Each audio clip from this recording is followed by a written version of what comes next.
हादसा हुआ है। बता दें कि अनियंत्रित होकर हाईवे पर रोडवेज बस पलट गई। सड़क हादसे में दर्जन भर यात्री घायल हो गए हैं। सभी घायल सीएचसी दानपुर में भर्ती कराए गए। बस यात्रियों को लेकर जा रही थी अनूप शहर।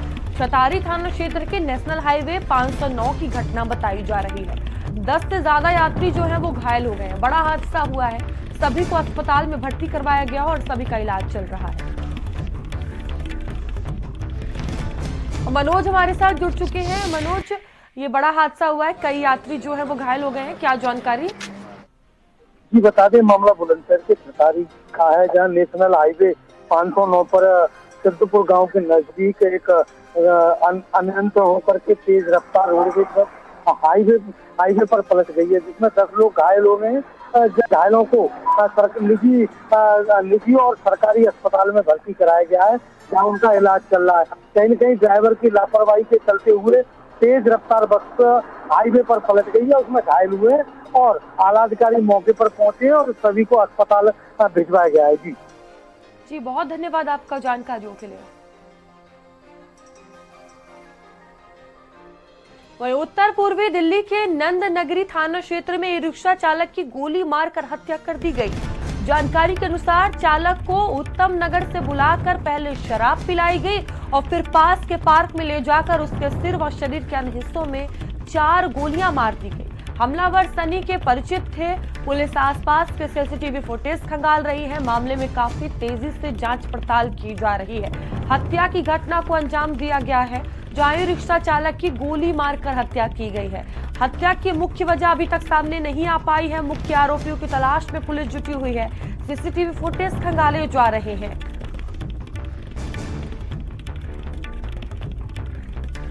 चालक का नाम सनी बताया जा रहा है, जिसकी गोली मारकर हत्या की गई है। और दिल्ली से हमारे सहयोगी दिव्यांशु हमारे साथ जुड़ चुके हैं। दिव्यांशु, ई रिक्शा चालक की हत्या कर दी गई है गोली मार की, किसके द्वारा इस घटना को अंजाम दिया गया, क्या जानकारी अभी तक सामने आ पाई?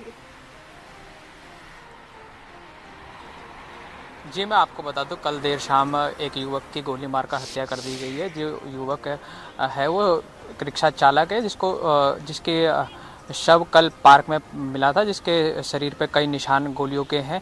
पुलिस ने बताया कि कल देर शाम पुलिस को सूचना मिली कि एक युवक का बॉडी मिली है, जिसके शरीर पे गोली लगने के निशान है। पुलिस ने वहाँ पे जब मौके पर पहुंची तो पता लगा कि ये एक रिक्शा चालक है, जिसका नाम सन्नी है। सन्नी पहले नंद नगरी में ही रहता था। उसने काफ़ी समय पहले यहाँ से घर छोड़ दिया। तो इसके बताया जा रहा है कि युवक को कॉल करके उसके दोस्तों ने बुलाया था, इसको शराब पिलाकर इसको वहाँ पे गोली मार दी गई है। किस तरह से दिव्यांशु जांच पड़ताल पुलिस इस मामले में कर रही है, क्या कुछ बयान सामने आया है, परिजन का क्या कहना है?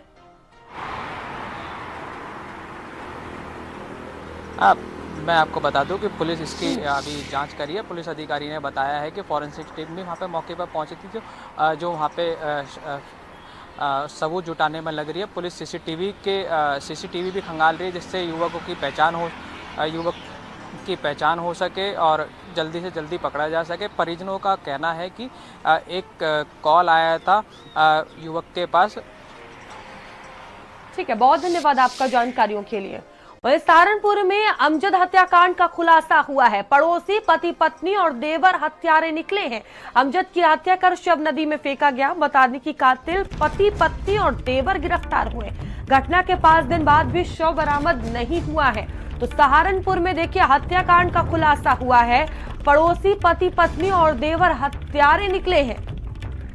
तो अमजद की हत्या कर शव नदी में फेंका गया था और इस मामले में बड़ा खुलासा हुआ है।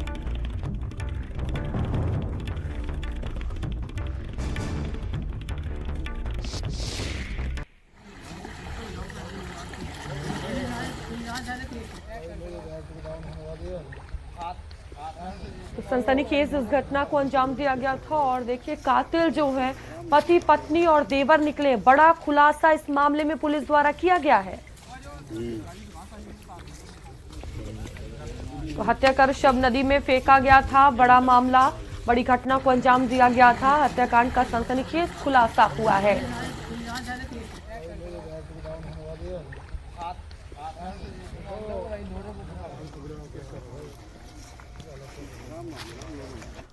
और सहारनपुर से हमारे सहयोगी लियाकत हमारे साथ जुड़ चुके हैं। लियाकत, ये बड़ा मामला सामने आया था, हत्या कर शव नदी में फेंका गया था। अब इस मामले में पुलिस ने बड़ा खुलासा किया है, अपने ही लोग हत्यारे निकले हैं। क्या कुछ खुलासा हुआ है, किस तरह से जांच पड़ताल की गई थी? देखिए मयूरी, बिल्कुल कहेंगे इसमें कि जिस तरीके से अमजद की हत्या करके शव को नदी में फेंका गया है, बताया जाता है कि जो हत्यारा फरमान और उस पत्नी है और एक फरमान का साला यानी रुखसार जो है फरमान की पत्नी, उसका भाई है। इन तीनों को पुलिस ने गिरफ्तार किया है। इन्होंने खुलासा किया है कि जिस तरीके से अमजद को इन्होंने अपने घर बुलाया था और वहां पर उसकी हत्या करके उसके शव को नदी में फेंक दिया गया है, ढमोला नदी में। पुलिस ने कई दिन पहले सर्च अभियान भी चलाया, लेकिन जो उसका शव है वो अभी तक बरामद नहीं हो पाया, लेकिन पुलिस ने इनको गिरफ्तार किया है। जो अमजद का भाई है अशरफ, उसने एक तहरीर दी थी जिसके आधार पर पुलिस ने गुमशुदगी की एक रिपोर्ट दर्ज की थी। गुमशुदगी में उसकी लगातार तलाश की गई, लेकिन उसका जो कहीं भी कुछ पता नहीं चला। अशरफ की दूसरी तहरीर के आधार पर फिर हत्या और अपहरण का मुकदमा दर्ज किया गया। अशरफ ने आरोप लगाया है कि जो फरमान है, उसने जब अपने भाई के बारे में फरमान से बात की तो उसने 1 लाख रुपए मांगने की बात कही कि 1 लाख रुपए दोगे तो तुम्हारा भाई तुम्हें लौटा दिया जाएगा। लेकिन कुल मिलाकर बात की जाए, जिस तरीके से हत्या करके शव को ढमोला नदी में फेंका गया है और अब शव बरामद नहीं हो रहा है, पुलिस ने एसएसपी आशीष तिवारी के निर्देशन में कार्यवाही करते हुए इन तीन को गिरफ्तार किया है। तो बड़ा खुलासा इस मामले में किया गया है। बहुत धन्यवाद आपका जानकारियों के लिए। वहीं अमरोहा में प्रेम प्रसंग में खूनी संघर्ष देखने को मिला है। प्रेमी ने प्रेमिका के भाई को गोली मारी है, जहां बहन को छोड़ने की बात को लेकर विवाद हुआ था। बता दें कि प्रेमी ताबिश राजा ने युवक को गोली मारी है। पुलिस ने मामले में मुकदमा दर्ज किया है। पुलिस ने युवक को अस्पताल में भर्ती करवाया। बता दें कि डिंडौली कोतवाली क्षेत्र के जोया का ये पूरा मामला बताया जा रहा है।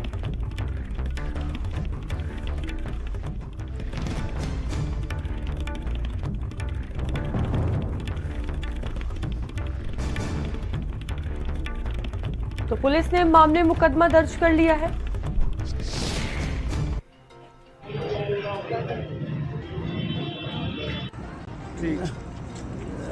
तेरे बहन के बॉयफ्रेंड ने, क्या नाम है उसका?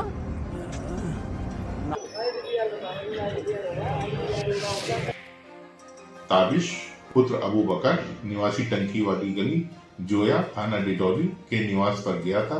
वहां पर वार्ता के दौरान गर्मा गर्मी हो गई तथा ताबिश द्वारा गोली मार के उक्त अरमान को घायल कर दिया गया है। उक्त प्रकरण में अभियोग पंजीकृत करा दिया गया है। ताबिश की गिरफ्तारी के प्रयास किए जा रहे हैं तथा मौके पर शांति व्यवस्था सामान्य है। और प्रबल हमारे साथ जुड़ चुके हैं। प्रबल, प्रेम प्रसंग में खूनी संघर्ष का ये मामला है, क्या पूरी जानकारी?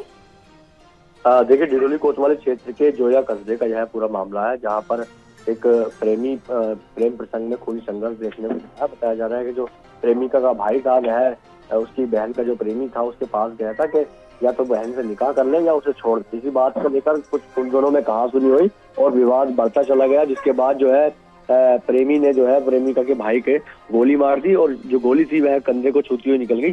फिलहाल वह गंभीर रूप से घायल हो गया जो युवक था। पुलिस ने पूरे मामले में मुकदमा दर्ज किया और घायल को जो है मुर्दाबाद रेफर किया गया। जी, बहुत धन्यवाद आपका जानकारियों के लिए।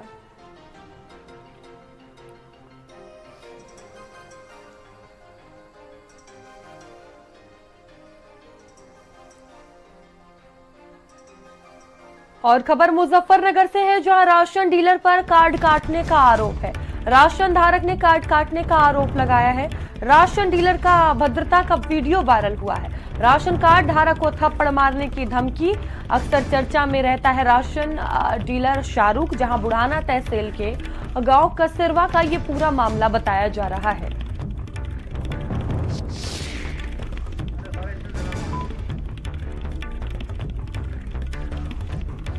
तो राशन डीलर शाहरुख हमेशा से ही चर्चाओं में बना रहता है। बुढ़ाना तहसील के गांव कसिरवा का मामला बताया जा रहा है। तो राशन डीलर पर कार्ड काटने का आरोप है। राशन धारक ने कार्ड काटने का आरोप लगाया है।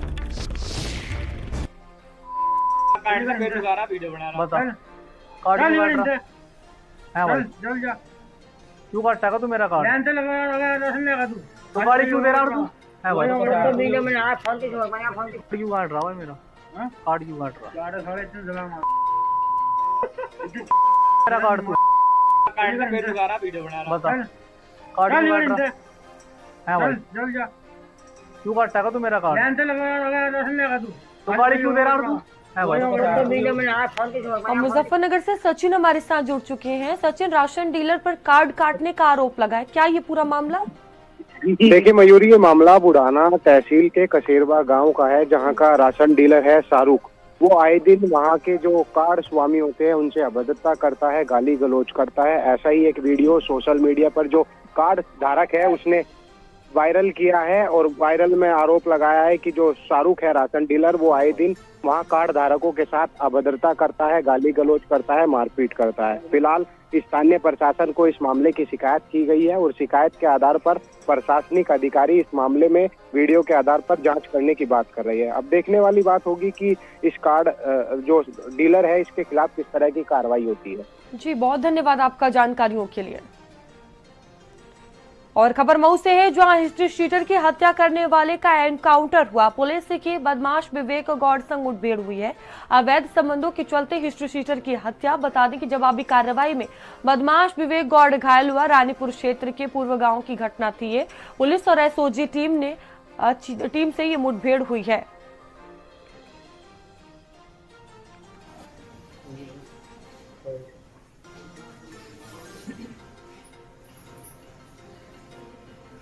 पुलिस और बदमाश के बीच मुठभेड़ का मोटरसाइकिल उधर से आती हुई दिखाई पड़ी तो पुलिस टीम द्वारा उनको रोकने का प्रयास किया गया। ये बदमाश तुरंत मोटरसाइकिल को मोड़ के भागने का प्रयास किए, जिससे मोटरसाइकिल फिसल के गिर गई और बदमाशों द्वारा पुलिस टीम पर फायर करना शुरू कर दिया। जवाबी पुलिस फायरिंग में एक बदमाश के बाएं पैर में गोली लगी तथा दूसरा भाग रहा था, जिसको पुलिस ने पकड़ गिरफ्तार कर लिया। हाँ, जो इन लोगों में बताया गया कि फिरौती देकर उनकी हत्या कराई गई। और खबर बांदा से है, जहां पुलिस और इनामी बदमाश में मुठभेड़ हो गई है। 25,000 का इनामिया बदमाश गिरफ्तार हुआ है। अवैध तमंचा, कारतूस और नगदी बरामद हुई है। लगभग 1 दर्जन मामले पहले से दर्ज है। 3 साथी पहले ही गिरफ्तार हो चुके हैं। जसपुरा थाना क्षेत्र के जंजरीपुरवा से गिरफ्तारी हुई है।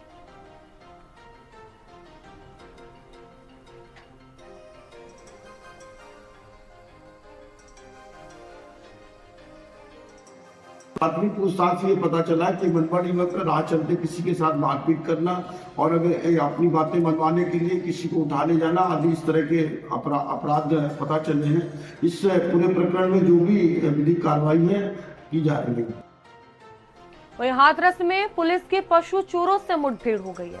25,000 के 2 इनामी समेत 3 गिरफ्तार हुए हैं। एसओजी टीम और पुलिस की मुठभेड़ हुई है। 25,000 के इनामी हैं आरिफ और सतीश। दोनों पर गंभीर धाराओं में कई केस दर्ज हैं। 3 तमंचे, 3 कारतूस, 6 खोखा बाइक बरामद हुए। सिकंदरा राव क्षेत्र के मथुरा बरेली मार्ग का मामला बताया जा रहा है। गिरफ्तार करने के उपरांत पुलिस द्वारा गिरफ्तारी और बरामदगी के संबंध में आवश्यक कार्रवाई की जा रही है। और बदमाश आसिफ और इमरान, ये तीनों बदमाशों के पास से 1 तमंचा, खोखा कारतूस और जिंदा कारतूस बरामद किया गया है।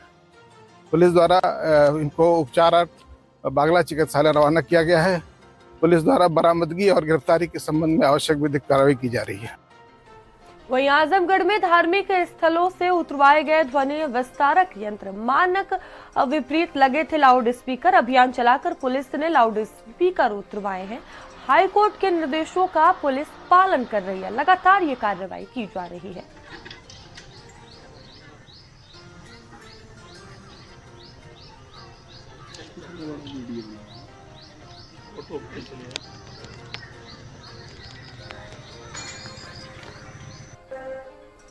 वहीं हापुड़ में 2 मासूम बच्चों के अपहरण का मामला है। 2 दिन बाद भी मासूम बच्चों का सुराग नहीं लगा है। बच्चों की तलाश में परिजन भटक रहे हैं। संदिग्ध व्यक्ति सीसीटीवी कैमरे में कैद हुआ था। गढ़कोतवाली के तीर्थ नगरी ब्रजघाट का ये पूरा मामला है। 2 दिन बाद भी देखिए बच्चों का कोई अता पता नहीं लगा है। परिजन परेशान हैं, बच्चों की तलाश में भटक रहे हैं। कोई भी जानकारी अभी तक बच्चों की नहीं मिल पाई है। संदिग्ध व्यक्ति सीसीटीवी कैमरे में कैद हुआ था।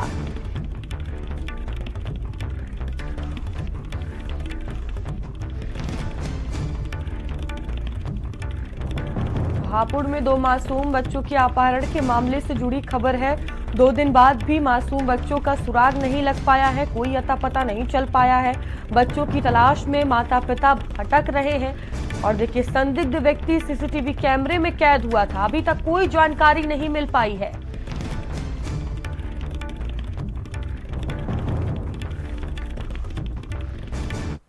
वहीं हापुड़ में आज धार्मिक आस्था और भक्ति का अनोखा संगम देखने को मिला।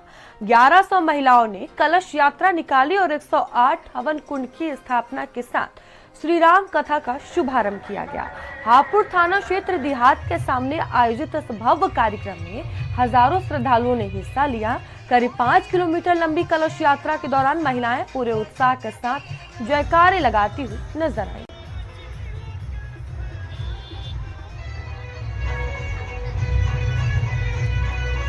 सौ कुंड यज्ञ तो बहुत हुए होंगे, लेकिन 100 कुंडीय यज्ञ इस क्षेत्र में ततारपुर हापुड़ में पहली बार करने का जो संकल्प है, और उसमें भी शिव शक्ति महायज्ञ, यानी कि सहस्त्र चंडी भी रहेगा और अतिरुद्र भी रहेगा।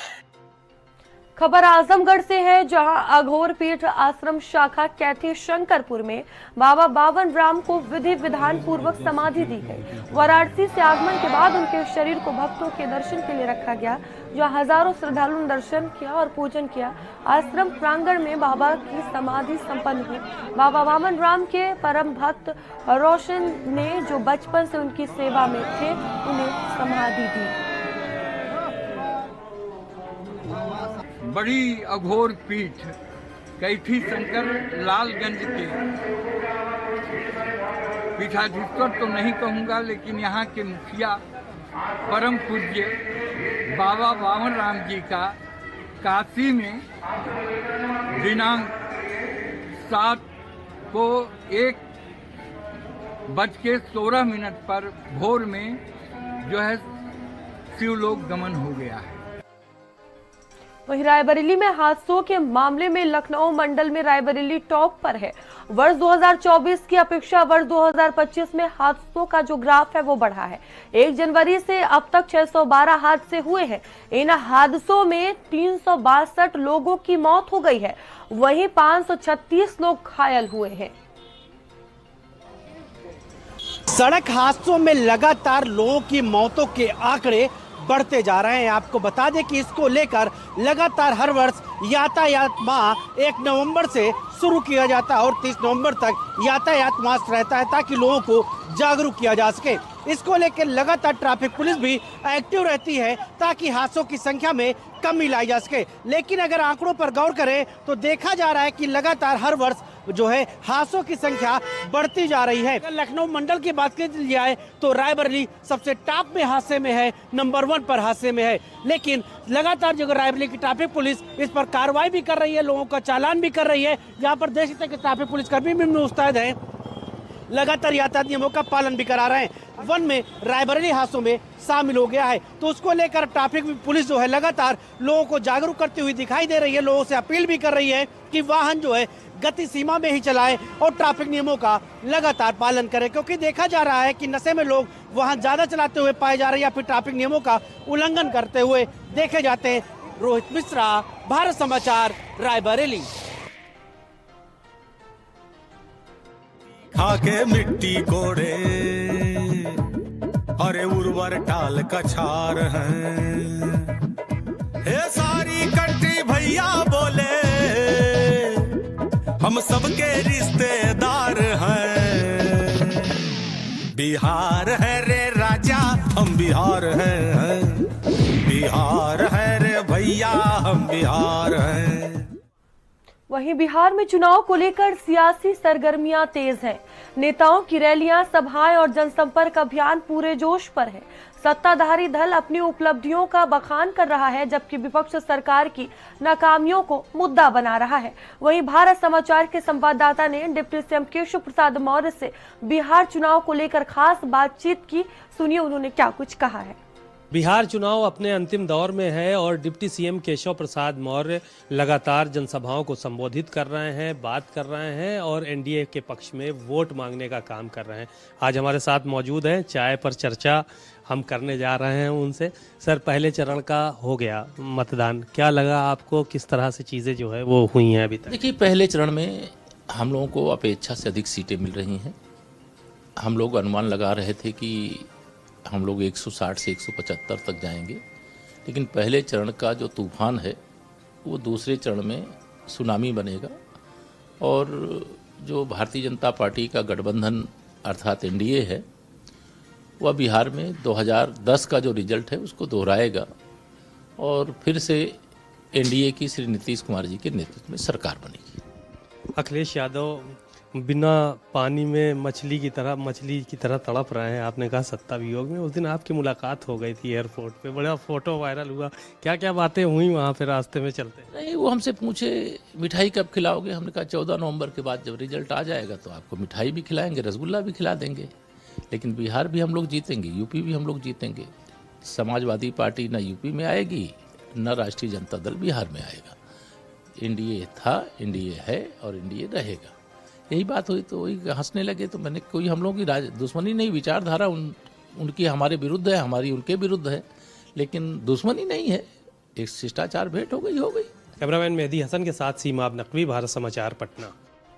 और खबर आगरा से है, जहां होटल में गैंगरेप पीड़िता से दुष्कर्म का पूरा मामला है। समझौते के बहाने होटल ले जाकर दुष्कर्म किया गया। अधिवक्ता जितेंद्र सिंह पर रेप का गंभीर आरोप है।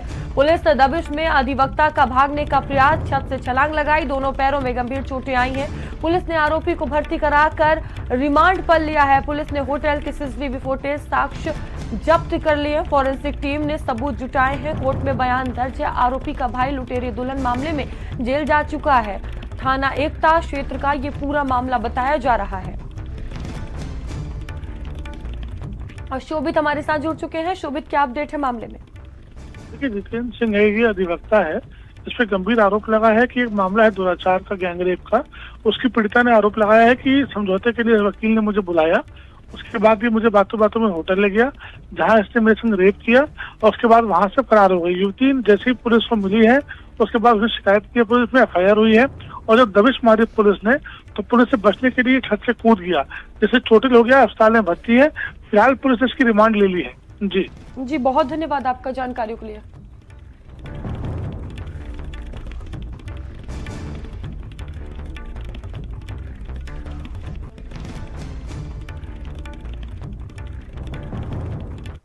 वहीं मेरठ में पूर्व एसडीएम को दंडादेश निरस्त, बता दी कि प्रमोट पद के लाभ मिले। सरदना में एसडीएम रहते पशुचर भूमि के दाखिल का ये पूरा मामला है। बाद में हुई जांच में दोषी पाए गए थे। बता दें कि एसडीएम कुमार भूपेंद्र, जहां हाईकोर्ट के आदेश पर राज्य सरकार ने अपना निर्णय पलटा है। एसडीएम कुमार भूपेंद्र को तहसीलदार पर डिमोट किए गए थे। बता दें कि रिटायरमेंट के बाद कुमार भूपेंद्र को सम्मान वापस मिला है।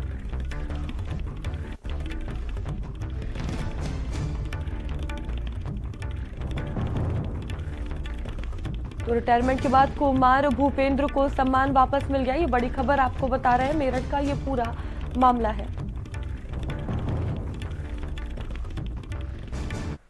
और खबर शामली से है, जहां कैराना में युवक ने पुलिस से मारपीट की है। युवक ने पुलिसकर्मी की वर्दी भी फाड़ी है। दरोगा और 2 सिपाहियों के साथ मारपीट की है। बाजार में गाड़ी खड़ी करने को लेकर विवाद हुआ। कैराना कस्बे के चौक बाजार की पूरी घटना है।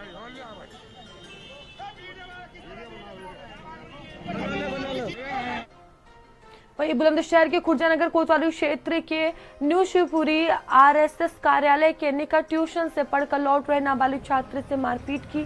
पीड़ित का आरोप कि 1 दर्जन से अधिक दबंग युवकों ने रास्ते में रोककर तमंचे की बट और लात घूसों से मारपीट की। खुर्जा से ट्यूशन पढ़कर अपने गांव नगला शेखू जा रहा था नाबालिग छात्र चिराग। उसी दौरान उससे मारपीट की गई।